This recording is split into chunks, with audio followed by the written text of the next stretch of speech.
Good morning, guys. My name is Rohitash. As we are learning HTML forms in the web development course, तो ये web development course की 7th video है और इसमें हम HTML forms को ही continue करेंगे, जिसमें कि आज हम सीखेंगे forms element and input types. Form elements या फॉर्म टैग्स में लेवल और इनपुट बॉक्स हम पढ़ चुके हैं, वो आप पिछली वीडियो में आप चेक कर सकते हो। अब पढ़ेंगे हम सेलेक्ट बॉक्स। तो सेलेक्ट बॉक्स क्या होता है? बेसिकली किसी भी फॉर्म्स में आपको अगर एक ड्रॉप डाउन बनाना है, चाहे स्टेट का ड्रॉप डाउन हो, चाहे कंट्री का हो, चाहे आप वेजिटेबल्स का हो, वो सेलेक्ट बॉक्स के थ्रू बनता है और ड्रॉप डाउन इस तरीके से दिखता है। ये आप देख रहे हो, ये मैंने कंट्री का एक ड्रॉप डाउन बनाया है। उसके बाद चलते हैं, अगर किसी भी फॉर्म्स में हमें मल्टी लाइन इंफॉर्मेशन डालनी है तो उसके लिए हम टेक्स्ट एरिया चूज़ करते हैं। जो मोस्टली हम टेक्स्ट एरिया के थ्रू किसी के बारे में कोई भी डिस्क्रिप्शन हम पुट करते हैं, तो टेक्स्ट एरिया कुछ इस तरीके से दिखाई देता है। इसमें मल्टी लाइन हम वैल्यू एंटर कर सकते हैं। नेक्स्ट आता है हमारा बटन। तो कोई भी अगर हमें एक्शन परफॉर्म करना है, कोई भी इवेंट परफॉर्म करना है, तो उसके लिए हम बटन टैग यूज़ करते हैं, जिसके कि क्लिक पर हम कोई भी एक्शन परफॉर्म कर सकते हैं। तो बटन आपका कुछ इस तरीके से दिखाई देता है, जैसे क्लिक्ड में। उसके बाद आपका आता है फील्ड सेट। तो अगर आपको कोई भी फॉर्म को एक बॉर्डर के अंदर बंद करना है, तो उसके लिए इस तरीके से एक फील्ड सेट होता है। ये मैंने पूरा का पूरा फॉर्म एक फील्ड सेट के अंदर बंद कर रखा है और यहाँ पर हम उसका एक लेबल डिफाइन कर सकते हैं, जिसको कि हम बोलते हैं लीजेंड। तो मैंने जो लीजेंड डिफाइन कर रखा है वो पर्सनलाइज्ड नेम दे रखा है। तो इस तरीके से कुछ उसका लुक एंड फील होता है। फील्ड सेल के बाद होता है आपका लीजेंड। लीजेंड मैंने बता दिया। ऑप्शंस। ऑप्शंस आपका जो सेलेक्ट बॉक्स होता है उसमें जो आपके ऑप्शन दिखते हैं वो ऑप्शंस के थ्रू, ऑप्शंस टैग के थ्रू बनते हैं। उसके बाद 9 एक और हम इसमें ऐड करते हैं, डेटा लिस्ट। तो आपने जब भी आप किसी भी ब्राउज़र पर कोई फॉर्म भरते हैं तो उसमें आपको कुछ सजेशंस आते हैं कि जैसे आपने पहले अपना नाम डाला था, तो जैसे ही आप टाइप करेंगे तो आपका नाम नीचे कुछ एक ड्रॉप डाउन में आ जाएगा, वहाँ से सेलेक्ट करके आप पुट कर सकते हो। तो उस सजेशंस को बोलते हैं डेटा लिस्ट। तो वो एक ब्राउज़र की फंक्शनलिटी होती है। अगर ब्राउज़र नहीं चाहिए, आपको खुद की बनानी है, कस्टम बनानी है, तो उसके लिए यूज़ करते हैं डेटा लिस्ट। तो वन बाई वन करके इन सब का एग्जांपल देखेंगे। सबसे पहला एग्जांपल देखते हैं हम सेलेक्ट बॉक्स का। इनपुट बॉक्स एंड लेवल मैंने पिछली वीडियो में पढ़ा दिए थे, तो हम सेलेक्ट बॉक्स बना करके देखेंगे इसका सिंटैक्स क्या होता है। तो मैंने पहले से लिखा हुआ डेटा वो मिटा दिया है। तो एक पी टैग के अंदर हम सेलेक्ट बॉक्स का सिंटैक्स देखेंगे। तो आप सेलेक्ट बॉक्स का सिंटैक्स कुछ इस तरीके से होता है। सेलेक्ट लिखेंगे, उसको बंद कर देंगे और क्लोजिंग टैग भी आप लगाएंगे। ये क्लोजिंग टैग है जो ऑटोमेटिक किसी भी एडिटर में बंद हो जाता है। अब इसके अंदर आता है ऑप्शंस। ऑप्शंस, ये वाला ऑप्शन जो मैंने ना 8th नंबर पर ले रखा है। तो ऑप्शंस के थ्रू यहाँ पर लिस्ट बनती है। लेट सपोज मैं कंट्री का एक ड्रॉप डाउन बना रहा हूँ, तो यहाँ पर उसकी नेम आएगा, कंट्री का नेम आ गया इंडिया। अगर हमें फॉर्म में जो वैल्यू इनपुट करनी होती है उसके लिए यहाँ पे एक वैल्यू टैग लेते हैं और उसमें आप कोई भी कोड या 3 डिजिट का कोड जो भी रखना चाहते हैं, सबमिट करना चाहते हैं, डेटाबेस से करना चाहते हैं, उसको यहाँ पे इस तरीके से लिख सकते हैं। इसको कॉपी पेस्ट करके हम लिस्ट बना सकते हैं, जैसे कि यहाँ लिख सकते हैं यूएसए, यहाँ लिख सकते हैं यूएसए, और यहाँ पे लिख सकते हैं GRMN जर्मन। तो यहाँ लिख सकते हैं जर्मनी के लिए GEN लिख दो। तो ये आपका एक सेलेक्ट बॉक्स बन गया। अब इसमें सीखने वाली जो चीज़ है वो ये है कि बाय डिफ़ॉल्ट आपका इंडिया सेलेक्टेड आएगा। अगर मुझे यूएसए सेलेक्ट करना है तो एक टैग होता है, उस एट्रीब्यूट को यहाँ पे लगा देंगे, सेलेक्टेड एट्रीब्यूट को, तो ये वो वैल्यू आपकी सेलेक्टेड आ जाएगी। यूएसए वाली सेलेक्टेड आ रही है। रीलोड करने पे ये देखो, रीलोड करने पे लेट्स सपोज मैंने जर्मनी भी सेलेक्ट कर लिया और मैं रीलोड करूँगा तो यूएसए मेरी सेलेक्टेड आ रही है। उसके बाद और ये सिंगल सेलेक्ट भी होता है, मल्टी सेलेक्ट। तो अभी अगर आप सेलेक्ट करवा दो सिर्फ एक वैल्यू, तो लेट्स सपोज में मल्टी सेलेक्ट बनाना है, तो ऊपर जो सेलेक्ट बॉक्स का यहाँ पे जो सिंटैक्स लिखा हुआ है उस पर मैं अगर लिख दूंगा यहाँ पे मल्टीपल, तो ये मल्टी सेलेक्ट बन जाएगा। मल्टी सेलेक्ट का कुछ लुक एंड फील इस तरीके से होगा, जो कि कंट्रोल प्रेस करने के बाद कीबोर्ड में तब आप सेलेक्ट कर पाओगे multi select. Otherwise single select ही की तरह ही काम करेगा। ये देखो सिंगल सेलेक्ट काम कर रहा है, जब मैंने इसको कंट्रोल प्रेस कर लिया तो मल्टी सेलेक्ट काम कर रहा है। तो ये बेसिकली सेलेक्ट बॉक्स होता है। और नेक्स्ट हम देखते हैं टेक्स्ट एरिया।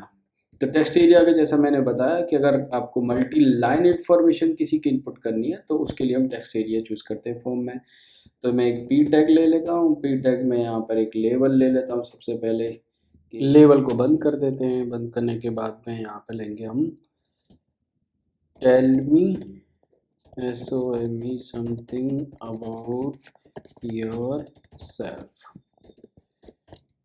उसके बाद में ये टेक्स्ट एरिया का सिंटैक्स है। लाइक टेक्स्ट एरिया कैसे लिखते हैं, टेक्स्ट एरिया विदाउट स्पेस लिखना, टेक्स्ट एरिया, इसको बंद कर देना।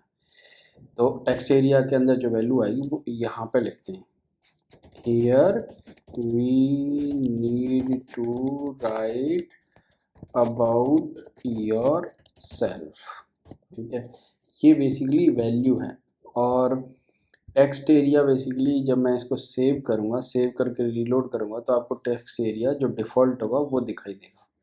देखो डिफ़ॉल्ट टेक्स्ट एरिया इस तरीके से है। ठीक है, अब टेक्स्ट एरिया थोड़ा सा ये ड्यू लाइन में नहीं आ रहा है तो हम क्या करते हैं, टेक्स्ट एरिया को पी टैग के अंदर ले लेते हैं। तो अभी ये न्यू लाइन में आ जाएगा। ये देखिए टेक्स्ट एरिया नहीं, tell me something about sir, new line में आ गया और ये इसकी डिफ़ॉल्ट वैल्यू है। लाइक अगर मैंने एंटर भी प्रेस किया है तो ये यहाँ से स्पेस छोड़ के ले रहा है इतना। मैं इस स्पेस को कम हटा दूँ और इसको इस तरीके से मैं ओपन क्लोज कर दूँ तो ये जो टेक्स्ट एरिया बिल्कुल लाइन बिल्कुल परफेक्ट आएगी। ये देखो ऐसे आ रही है। और टेक्स्ट एरिया को रीसाइज भी कर सकते हैं, बड़ा छोटा। अब बाय डिफ़ॉल्ट टेक्स्ट एरिया मान के चलो आपका इतना बड़ा दिखना चाहिए, तो इसके लिए क्या करते हैं, इसमें रोज़ और कॉलम दो एट्रीब्यूट होते हैं, वो सेट करते हैं। जैसे रोज़ में सेट कर देता हूँ इसकी 30 और कॉलम सेट कर देता हूँ इसके कॉलम सेट कर देता हूँ लाइक 40। तो ये दो एट्रीब्यूट होते हैं, रोज़ एंड कॉल्स। सेव करके आप चेक करोगे तो ये आपका टेक्स्ट एरिया इस साइज़ का दिखेगा बाय डिफ़ॉल्ट। बट इसको भी रीसाइज कर सकते हैं। रीसाइज अगर हमें बंद करना है तो हमें स्टाइल S2 बिट पर रीसाइज नन लिखना होगा। नन मीन्स कुछ नहीं। तो जैसे रीसाइज नन लिख देंगे तो अब इसको रीसाइज नहीं कर सकते। देखो वो हट गया, रीसाइज यही रहेगा इसका वो साइज। नेक्स्ट है हमारा टेक्स्ट बटन। बटन बेसिकली आज मैंने बताया था कि एक्शंस परफॉर्म करने के लिए जो होता है लाइक ऑन क्लिक। तो एक बटन ले लेते हैं। तो बटन में हमेशा आपको याद रखना है कि उसका टाइप अवश्य डिफाइन करना है। क्यों डिफाइन करना है, क्योंकि डिफरेंट ब्राउज़र, यानी कि अभी मैं गूगल क्रोम यूज़ कर रहा हूँ, फायरफॉक्स अलग ब्राउज़र है, फिर आपका ओपेरा आ जाता है, इंटरनेट एक्सप्लोरर आता है। तो हर जगह ब्राउज़र के अकॉर्डिंग अगर हम टाइप डिफाइन करेंगे तो ब्राउज़र के अकॉर्डिंग उसका टाइप ले लेगा। आई डोंट नो मतलब क्या टाइप होगा, बट इस वजह से type is equal to button define करें। अब एक इवेंट डिफाइन करके दिखाता हूँ। ऑन क्लिक पर लाइक मुझे मैसेज शो करना है, यू क्लिक्ड मी। तो अलर्ट में हम एक मैसेज दे सकते हैं, यू क्लिक्ड मी। अभी इसको सेव करेंगे तो देखो बटन बनेगा इसके नीचे और रिफ्रेश करते हैं। बटन पर जैसे ही हम क्लिक करेंगे तो ये आएगा यू क्लिक्ड मी। अब यहाँ देखो मैंने क्या मिस्टेक करी, बटन का नाम नहीं दिया है। तो बटन का नाम कहाँ पे आएगा, इसके बीच में जो कंटेंट डिफाइन करते हैं, क्लिक। ये देखो अब ये रिफ्रेश करेंगे तो बटन का नाम आ गया। अब ये क्लिक करेंगे तो ये क्लिक फंक्शन चल रहा है। इसके बाद आता है हमारा फील्ड सेट। तो फील्ड सेट बेसिकली जैसे कि फील्ड सेट क्या होता है, लेट सपोज ये हमें यहाँ से इस फॉर्म को, इस पूरे फॉर्म को एक बॉर्डर जो बनता है चारों तरफ फॉर्म्स के चारों तरफ फॉर्म्स के, वो फील्ड सेट मुझे बनाना है। तो उसके लिए मैं क्या करूँगा, एक फील्ड सेट ले लूँगा और फील्ड सेट के अंदर ये सारा बंद कर दूंगा। जैसे कि अभी मैं बंद करने जा रहा हूँ, फील्ड सेट के अंदर मैं इस चीज़ को डिफाइन करने जा रहा हूँ, मतलब कंट्री से लेकर के बटन तक। तो यहाँ पे मैं फील्ड सेट का सिंटैक्स है, लिखिए फील्ड सेट, उसे बंद कीजिए। बंद हो गया। बंद करने के बाद में आपको एक लीजेंड लेना पड़ता है। लीजेंड मतलब जो फील्ड सेट पे एक डिज़ाइन से अभी पता लगेगा कि जो एक नेम होता है ना, उस टाइप का एक लेबल बोल सकते हैं या टेक्स्ट, जिससे पता चलता है कि एक फील्ड सेट है। तो फील्ड सेट दे देते हैं कि माई PRSOM personal info. INFO info. बाकी का हम यहाँ से कॉपी पेस्ट करके इसको इसके अंदर रख देते हैं, मतलब पूरा फॉर्म ही अंदर इसके रखते हैं तो उसका डिज़ाइन कुछ इस तरीके से बन जाता है। ये देखिए, इसको बोलते हैं field set. My personal info, आपने देखा होगा कि जो लिफाफा होता है ना, उस टाइप का एक डिज़ाइन होता है ये देखो पूरा फील्ड सेट के अंदर आ गया, ये फील्ड सेट होता है। इसके बाद हम पढ़ते हैं ऑप्शंस। हमने पढ़ लिया, सेलेक्ट बॉक्स में जो ऑप्शंस हमने डिफाइन करे थे वो ऑप्शंस हैं।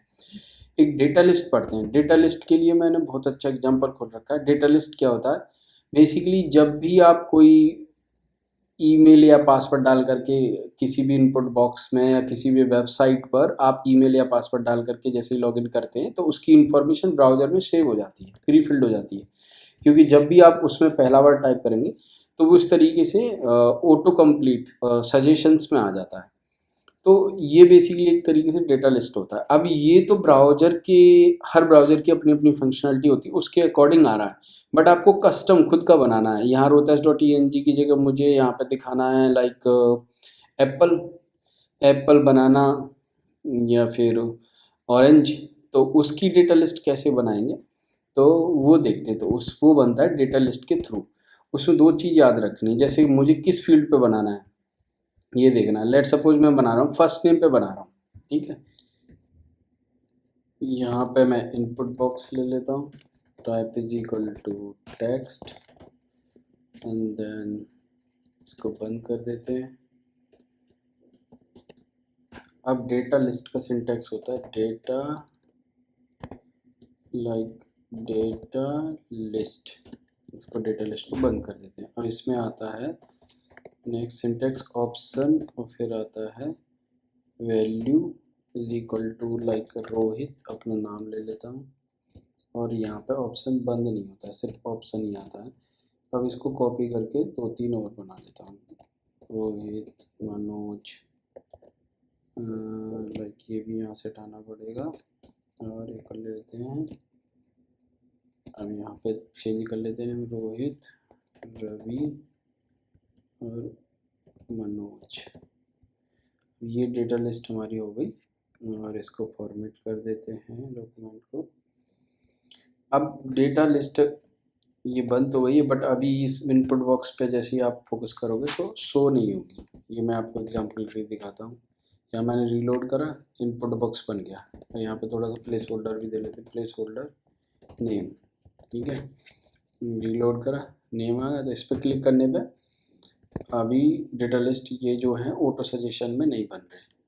मेन जो सिंटैक्स है वो ये है कि लिस्ट एक एट्रीब्यूट होता है, वो क्या आपको इनपुट बॉक्स पर डिफाइन करना पड़ेगा और उसका नेम जो आप यहाँ एट्रीब्यूट पे दोगे, जैसे मैंने रोहित दे दिया, अपना ही नाम दे दिया, तो जो नाम आपने यहाँ पे दिया है, जो लिस्ट का नाम आपका इनपुट बॉक्स पे है, वही डेटा लिस्ट का आईडी एट्रीब्यूट का नहीं होना चाहिए। तो आईडी एट्रीब्यूट का नेम क्या होना चाहिए, जो लिस्ट का नाम है।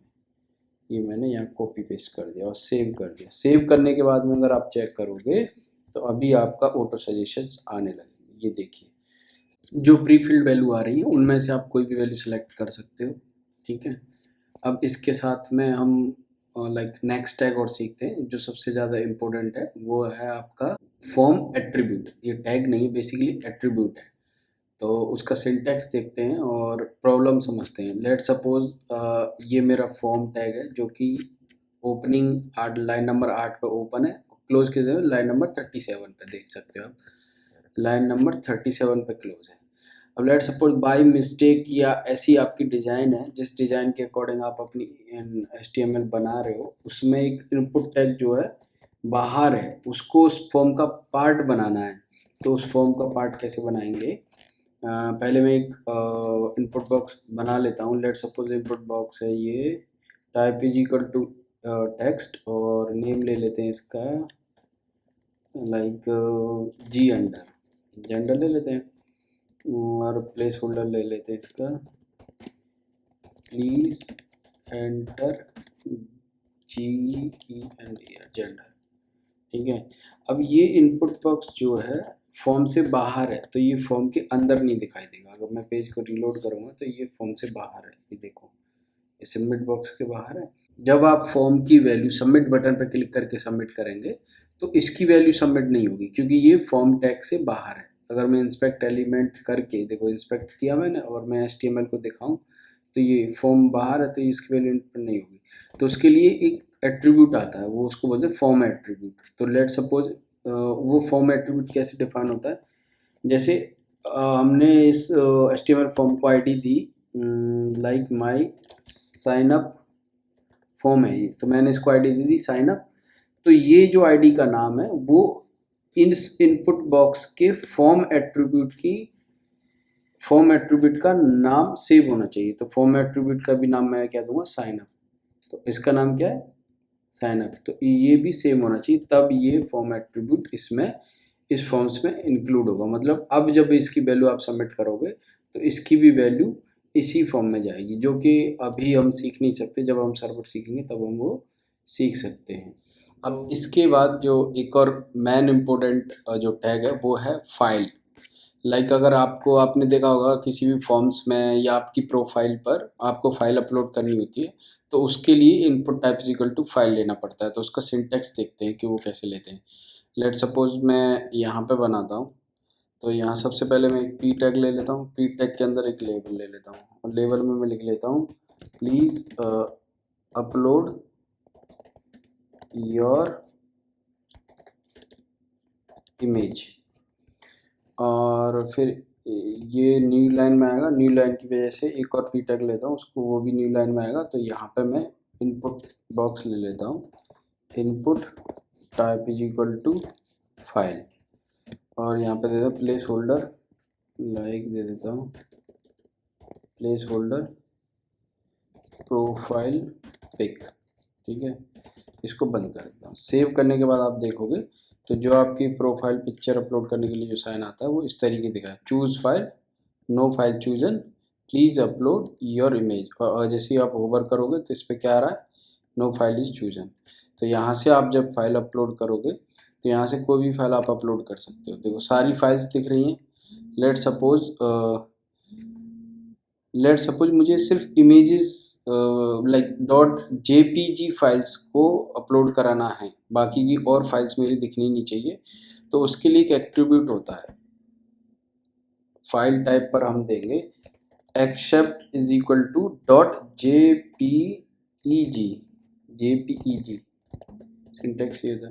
तो जैसे ही हम ये डिफाइन कर देंगे तो उसके बाद में जैसे ही हम चूज़ पे क्लिक करेंगे तो वहाँ पे आपका सिर्फ ये JPEG फाइल देखो शो हो रहा है, बाकी का सब डिसेबल है।